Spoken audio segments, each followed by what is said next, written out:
Ah.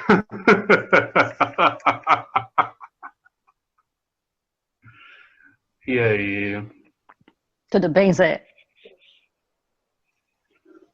Tudo maravilhosamente bem, tudo de boas. Muito Firme que nem bem. prego na areia.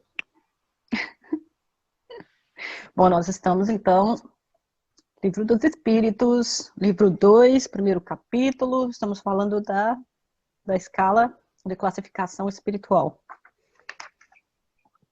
Só me fodem nessa merda, né? Não, mas e só o comentário que o Kardec faz, o comentário que essa classificação foi mais que tudo feita por ele. Os espíritos em si não queriam fazer classificações de si mesmos. Mas vamos lá, estamos na terceira ordem, espíritos imperfeitos, e chegamos na oitava classe da terceira ordem, que são... Deixa eu nem reclamar. Pode reclamar, você quer reclamar? Olha, são os espíritos pseudo-sábios, quer reclamar. Não, me cortou. Não, não vou falar mais nada. Agora você me cortou. Hoje eu tô sentimental, se fuder, Ai, viu? tá cheio de mimimi hoje. O negão me pegou e agora eu tô mal.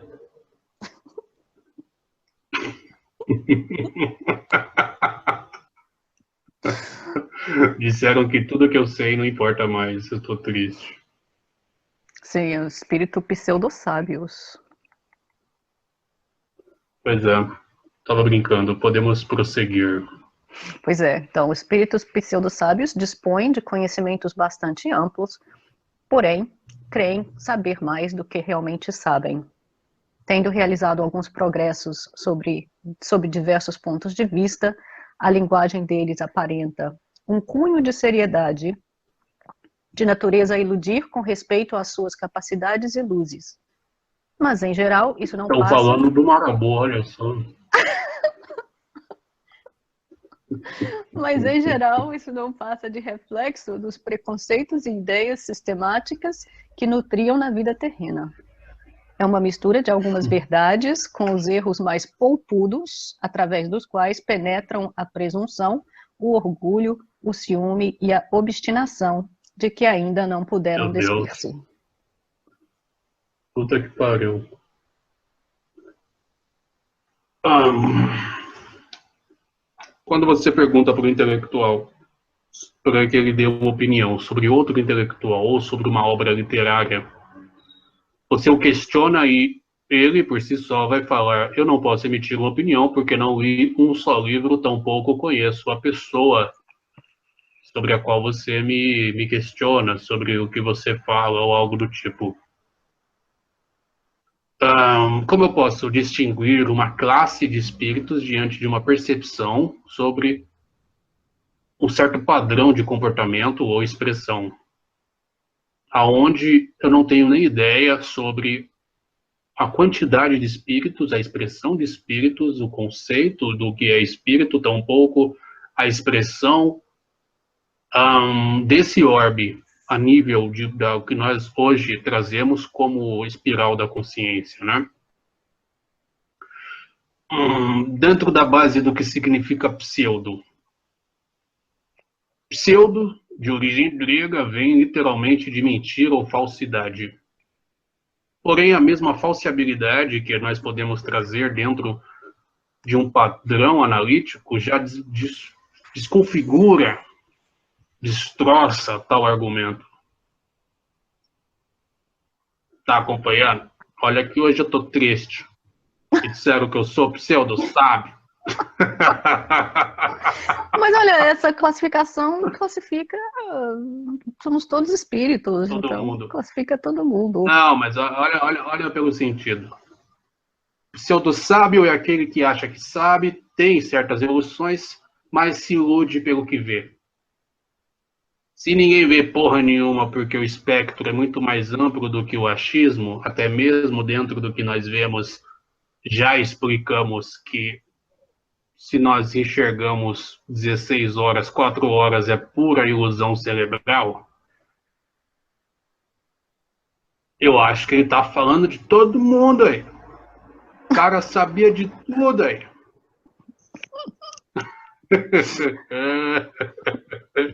Mas não é? Você concorda comigo? Fala sim. Sim, Sim, eu sou sim, assim. sim. Todos que eu conheço também, em um certo grau. Fala. Sim, todo certo grau de pseudo-sabedoria. Pois é. Até mesmo as verdades ou as leis da própria física ou condicionamentos que o padrão evolutivo da humanidade, vamos falar assim, né? Foda-se. Ah, são reconstruídos. Hoje, as leis da física clássica e as leis da física quântica, se podemos colocar assim, elas não se interagem devido ao padrão sistêmico ou até mesmo a resolução da própria equação que dá a entender a base de um processo sistêmico holográfico sobre o mundo bidimensional. Só que aceitar isso como uma tese é algo que força a compreensão, a pegada ao nível sistêmico. O que vocês chamam de laranja, é isso? É isso, laranja? É? Lá naquele estudinho da espiral do cuecudo aí do norte. Não, o nível Então, aí sistêmico é o amarelo, é o amarelinho. Você é pelo menos já amarelo, é. consegue ver como um sistema, já é um grande avanço ver O como que um é sistema. laranja? O que é laranja? Laranja é estratégico. Você consegue de vez em quando agir de uma maneira mais estratégica para você, já consegue ver 2, 3 movimentos na frente, já consegue jogar xadrez, mas você não consegue ver Vamos estudar essa porra o aí, né? sistema. Divertido isso aí. É bastante divertido, sim. Depois a gente vai fazer uma brincadeira falando disso. Se o cara vier processar a gente, eu enfio o pau na bunda dele. Tudo bem. Ah, é, eu tô outro nível. Como fala, eu tô em outro nível.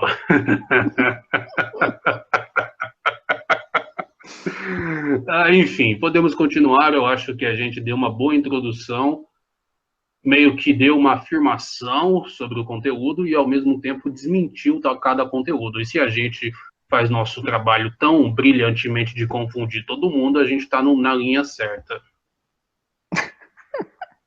Então, a próxima classe, sétima classe, espíritos neutros. Nem bastante bons para fazerem o bem, nem bastante maus para fazerem o mal. Pendem tanto para um como Eu para acho que ele está outro. falando de todo mundo de novo, né? Porque se não tem bem e mal, a gente não é nem muita coisa isso, nem muita coisa aquilo. Dá uma reboladinha, toma uma cerveja, paga as contas e vive feliz. Pendem tanto para um como para o outro e não ultrapassam a condição comum da humanidade, quer no que concerne ao moral, quer no que toca à inteligência. Apegam-se às coisas deste mundo, de cujas grosseiras alegrias sentem saudades. Tá vendo? Tomar uma cervejinha, curtir um samba, pagodinho, música clássica. Eu Pois é, acho que eu tô grosseiras nessa classe, alegrias. eu tô nisso aí, viu? Nas grosseiras alegrias, porque a vida em si se expressa em um emanar de um afeto puro, em um conjunto de uma intenção pura, na própria blasfêmia de achar belo um encontro casual em um bar. Pois é, mas lembra das crenças de que está aqui Eu a não sei porque, punição, então eu as suas alegrias são não sei porque não me grosseiras. convidam. Eu não sei porque me convidam. Puta que pariu. Não, mas encaixa com as crenças de que tá aqui é ruim, isso aqui é posição, pecador, coisas que vêm bastante do sistema católico também. Então, Não, são imposições católicas, imposições da própria Inquisição, o desenvolvimento e a base da quebra dos cristianismos sobre a evolução do protestantismo e toda essa base, toda essa mudança, toda essa evolução da própria espiral, do conceito de religar e sobre os diferentes níveis e diferentes galhos dessa espiral consciencial que a gente está brincando de construir. É como se você tivesse uma série de construção e alicerce nos campos e que se o conhecimento não fosse desenvolvido e trazido dessa forma, não haveria meios de ser estudado, né? As experiências que foram criadas, as desconstruções, toda a literatura contribuiu e contribui não só para esse trabalho, como para todos, diante de óticas diferentes e de um pensamento também diferente. A gente brinca e sacaneia, porém, temos consciência e ciência de que só estamos aqui e agora por esse trabalho que foi desenvolvido e pela exposição que houve em uma certa casa de Umbanda em uma certa década aí. Entendeu, bicho? A gente sacaneia e brinca e aponta dedos, mas só para se tornar mais terra a terra. Nós temos consciência e ciência e um imenso respeito diante de uma literatura tão rica e diante de tantas informações que foram trazidas só sobre algumas perguntas, não só por mim, mas por todos e por todas, diante de um concluio coletivo na existência de uma vidinha medíocre e blasfêmica, bebendo cerveja no barzinho, vendo uma bunda mulata rebolar, rebolar, rebolar. Sim, suas grosseiras alegrias. Saudade, ô saudade. Ainda bem que eu fui gratificado. Foi gratificado como? Ah, sim, você foi gratificado. Você tem suas virgens. Lógico. Sim. Lógico. Olha, sexta classe. Espíritos batedores e perturbadores. Estes espíritos próprios. Eu acho que esses estão na Terra. Esses estão, toda hora passam desses aí atrás. Toda hora a gente escuta desses. Não, mas eu acho que todos esses, porque nós somos todos espíritos, eu acho que todos esses estão na Terra também. Todos estão em todo lugar. Para que haja manifesto, tem afeto. A gente explicou isso, a gente constrói toda a base para dar argumento para esse livro, para outras lições, para outras literaturas, e esse é o grande trabalho para construir, temas serem abordados com base nessas conversas, ou até mesmo nos livros, ou em possíveis cursos que vocês estão brincando de fazer, mas com base sempre na construção de um processo argumentativo. Se há afeto, se há manifesto, se há mentalidade, se há universo, se há expressão, todos são batedores e perturbadores, porque afetam todo mundo. O que me perturba? Vamos colocar um exemplo para o menino. O menino não gosta de som alto, não gosta de música funk, apesar que tem tanta mina gostosa balançando a bunda, que são mantras poderosíssimos. Aí, em cima disso, tem ele não gosta de bagunça, ele não gosta muito de palavrão, apesar de falar às vezes. Mas isso, para mim, é maravilhoso. Então, o que me perturba pode não te perturbar. Porra, que tipo de moral impositória é essa? Se é imposto, não é moral, porque a moral é de cada um. Que já foi trazido em outra conversa também. Entende agora que a gente chegou já em algumas 140, eu acho. Eu acho que é. Já chegamos nesse ponto, nós temos meios de sempre dar um argumento aqui, um ganchinho ali. Sim, e uma visão ecossistêmica das coisas, onde se existe um manifesto, aquilo está em equilíbrio com todo. Pois é. Pois é, e uma versão menos industrialista, que é onde todo mundo tem que ser igual. Um sistema que impõe uma homogeneidade que a natureza não sustenta. Então vamos, sexta classe, espíritos batedores e perturbadores. Até que tá indo rápido, né? Tá indo rápido, olha. Estes espíritos, propriamente falando, não formam uma classe distinta pelas suas qualidades pessoais. Podem caber em todas as classes da terceira ordem. Manifestam geralmente sua presença por efeitos sensíveis e físicos, como pancadas, movimento e deslocamento anormal de corpos sólidos, agitação do ar, etc. Afiguram-se, mais do que outros, presos à matéria. Parecem ser os agentes principais das vicissitudes dos elementos do globo, quer atuem sobre o ar, a água, o fogo, os corpos duros, quer nas entranhas da terra. Reconhece-se que esses fenômenos não derivam de uma causa fortuita ou física, quando denotam caráter intencional e inteligente, Todos os espíritos podem produzir tais fenômenos, mas os de ordem elevada os deixam, de ordinário, como atribuições dos subalternos, mais aptos para as coisas materiais do que para as coisas da inteligência. Quando julgam úteis as manifestações desse gênero, lançam mão destes últimos como seus auxiliares. Esse eu não entendi. O que isso quer dizer? Da gangue, é a gangue. Ele falou das gangues. Que gangues? Dos espíritos que vivem e têm vicissitudes, abre aspas, mudanças, variações, ocorrências não favoráveis a si mesmo. E aí, os que têm maior padrão de inteligência e processos que mandam e formam ganguezinhas, né? O que algumas literaturas dizem que é o Mago Negro. Mago Negro. Tá. E aí fala, parecem ser os agentes principais das vicissitudes dos elementos do globo. Então é o famoso Mago Negro, que atuam sobre o ar, a água, o fogo, os corpos duros, quer nas entranhas da terra. O que isso quer dizer? Ele deu introdução a toda essa interpretação do Mago Negro. Mas eu achei que os agentes principais... O Mago trabalha nos elementos, e aí, com base nisso, ele pode estar nas entranhas da Terra, que alguns dizem ser os níveis do umbral ou do inferno. Mas eu achava que os agentes principais das vicissitudes dos elementos do globo eram nossos próprios processos contrativos, não que se acumulam.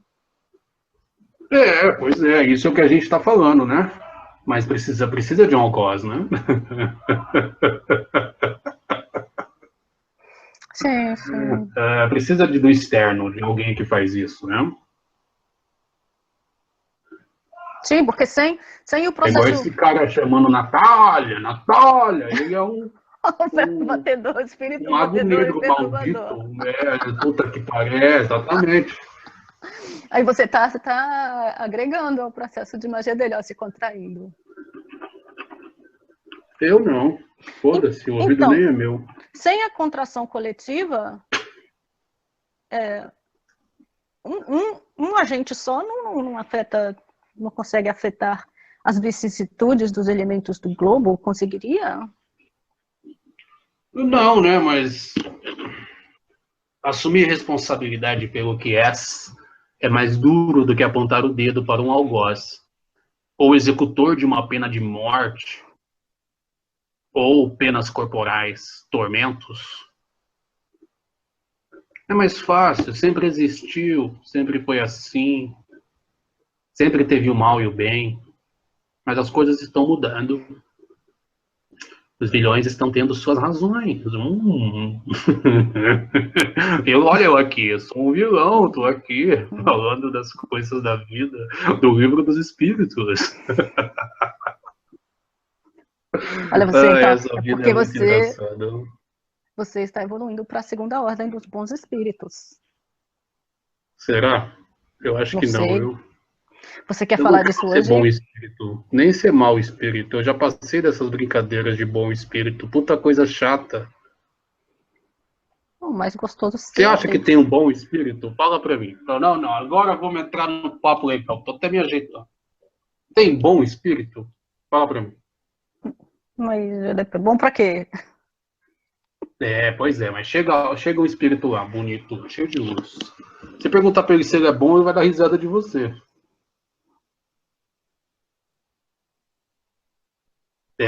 Isso aí mesmo. Você perguntar pro cara lá cheio de luz, que nem é luz, é só um processo de ionização que você vê como luz e sente como energia. Mas na verdade é uma interação que você tem com ele, porque ele tem uma ótica diferente da sua. Ele pode não rir para você, mas ele ri para si mesmo.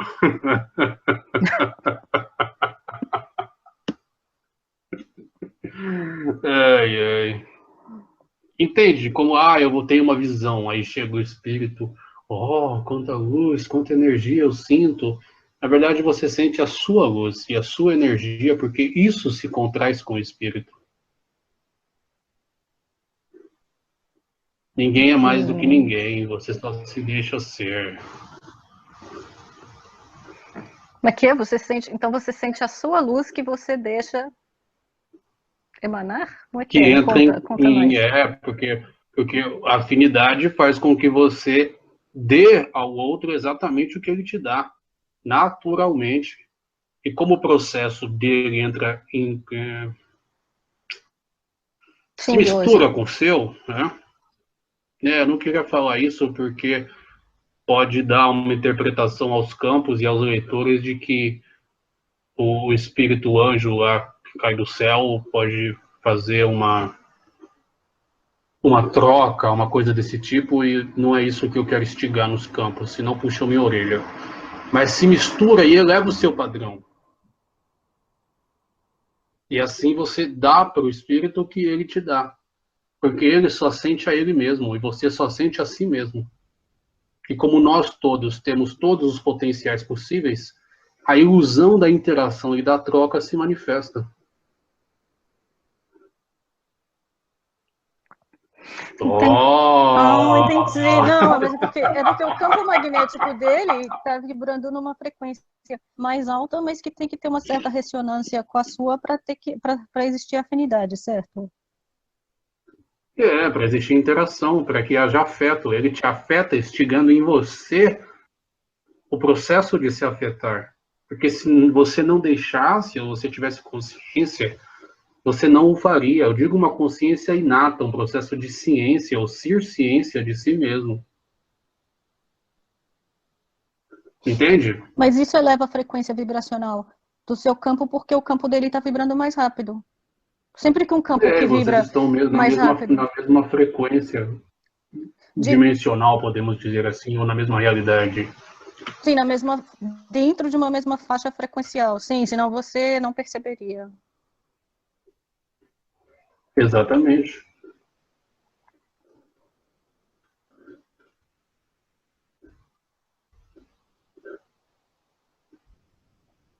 Bom, legal.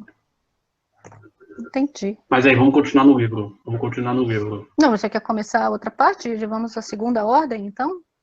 Bons espíritos? Vamos, a gente já está aqui se fudendo. Então vamos lá, bons espíritos. Primeiro, começamos da terceira ordem, que são os espíritos imperfeitos, e a segunda ordem são os bons espíritos. Então, 107, caracteres gerais. Predominância do espírito sobre a matéria, desejo do bem.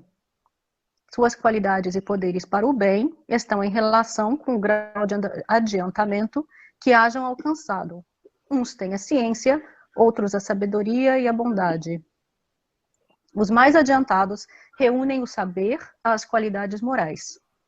Não estando ainda completamente desmaterializados, conservam, mais ou menos, conforme a categoria que ocupem, os traços da existência corporal, assim na forma da linguagem como nos hábitos, entre os quais se descobrem mesmo algumas de suas manias. De outro modo, seriam espíritos perfeitos. Mas eu tenho uma pergunta sobre essa parte, porque essa coisa de não estar desmaterializado e conservar os traços da existência corporal, mas você consegue mudar a sua aparência, plasmar as aparências diferentes e tudo, dependendo do que você quer mostrar. Mas essa é não? a interpretação dele. Ele não sabia desses processos. Tá entendendo?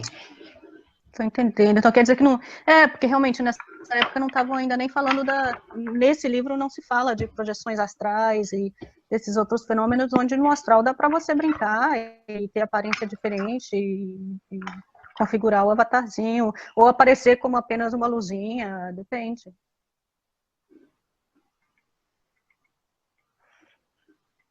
Ou aparecer de um jeito e a pessoa te vê de outro, né?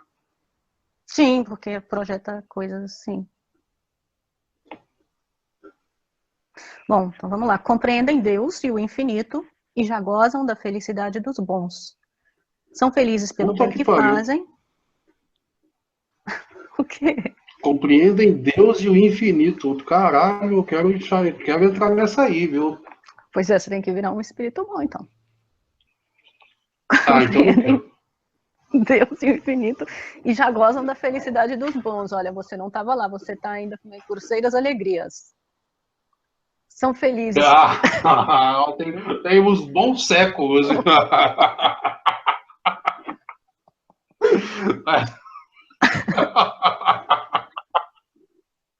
Desculpe, é mais forte do que ela. São felizes pelo bem que fazem e pelo mal que impedem. O amor que os une lhes é fonte de inefável ventura, que não tem a perturbá-la nem a inveja, nem os remorsos, nem nenhuma das más paixões que constituem o tormento dos espíritos imperfeitos. Todos, entretanto, ainda têm que passar por provas até que atinjam a perfeição. Posso falar uma grande verdade? E aí a gente termina. Essa parte você anota aí, a gente para aí, tá? Não, mas não quer pelo menos terminar essa descrição? Faltam 3 parágrafozinhos.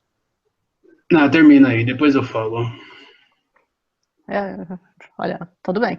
Como espíritos, suscitam bons pensamentos, desviam os homens da senda do mal, protegem na vida os que se lhes mostram dignos de proteção e neutralizam a influência dos espíritos imperfeitos sobre aqueles a quem não é grato sofrer. Parece com o trabalho dos Exus, isso aí. Quando encarnados, são bondosos e benevolentes com seus semelhantes. Não os movem o orgulho, nem o egoísmo ou a ambição. Não experimentam ódio, rancor, inveja ou ciúme e fazem o bem pelo bem. A esta ordem pertencem os espíritos designados nas crenças vulgares pelos nomes de bons gênios, gênios protetores, espíritos do bem. Em épocas de superstições e de ignorância, eles han sido elevados à categoria de divindades benfazejas. E aí começa a classificação dos 4 grupos deles. Tá, vamos parar aí. Sim.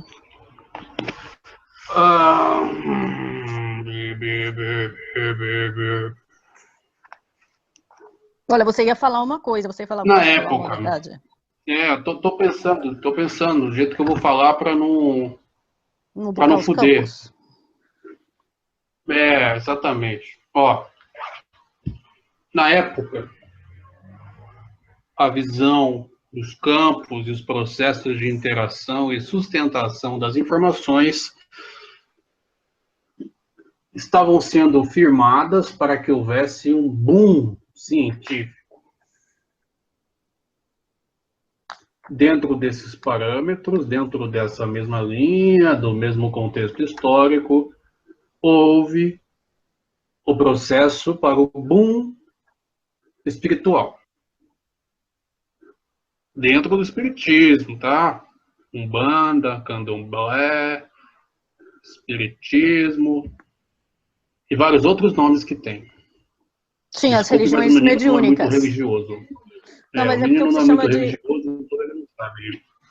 As religiões mediúnicas. Aí engloba o espiritismo, as religiões de origem africana, algumas religiões indianas, são religiões mediúnicas. Você foi mais justo que eu. Parabéns. Troféu joinha para você. Ganhou uma bosta de ouro.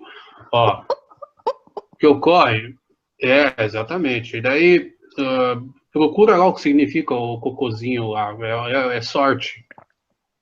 Adubo. Não, mas é sorte mesmo, é coisa de japa. Os japas são estranhos, ó. O que ocorre é que tem essa parada de níveis de consciência. Consciência local, consciência grupal, consciência territorial, planetária, consciência galáctica, não tem essas coisas? Sim. Esses nomes que as pessoas dão para os níveis de ótica? Tem? Sim. Na época, era uma coisa mais local, uma coisa mais sistêmica. Então não dá para a gente falar que é um problema ele achar que vir na Terra é uma punição e depois que ele não vir mais na Terra, a vida dele vai ser de boa. Porque toda a construção religiosa, desde antes de Cristo, lá com Hermes, então todas as informações que foram interpretadas e conjugadas e passou pelo processo do senciente lá, do sentir, todas essas coisas, Toda a evolução se baseou nisso, porque a proposta de promessa de recompensa, até mesmo dentro do sentido animal, instintivo mesmo, é natural e faz parte da evolução da mesma espiral, pois as bases do instinto são trabalhadas e são lapidadas pelos processos lógicos e evolutivos. Então, diante de uma percepção mais planetária, que querendo ou não, por mais que a gente xingue e zoe a porra toda, é a proposta, parece que a gente está zombando, mas a gente, com total respeito, traz uma ótica onde o ser nunca para de ter experiência, pois o próprio manifesto e a própria interação se afeta e cocria. Assim, a gente está reformulando e dando uma releitura própria, não é uma restrição, a gente não está escrevendo nada de novo, a gente está dando uma releitura interpretativa. Não tem o filme, a pessoa vai lá e faz o filme com a produtora e faz aquela bosta porque o projeto não é arte, o projeto é vender. Tá? Não tem isso? Sim. O projeto desse livro foi consciência e foi altamente produtivo.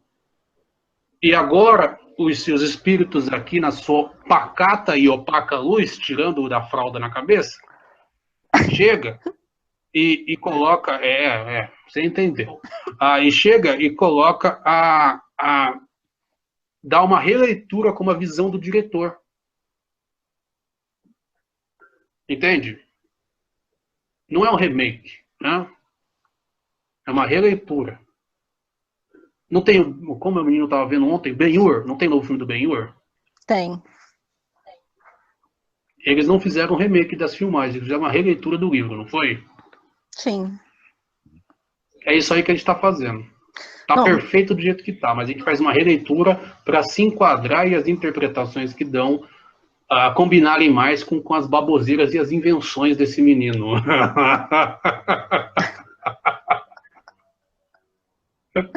Sim, para que se possa haver uma integração, uma reintegração dos conceitos e uma maior precisão da linguagem, sem bugar os campos. Sim, sim.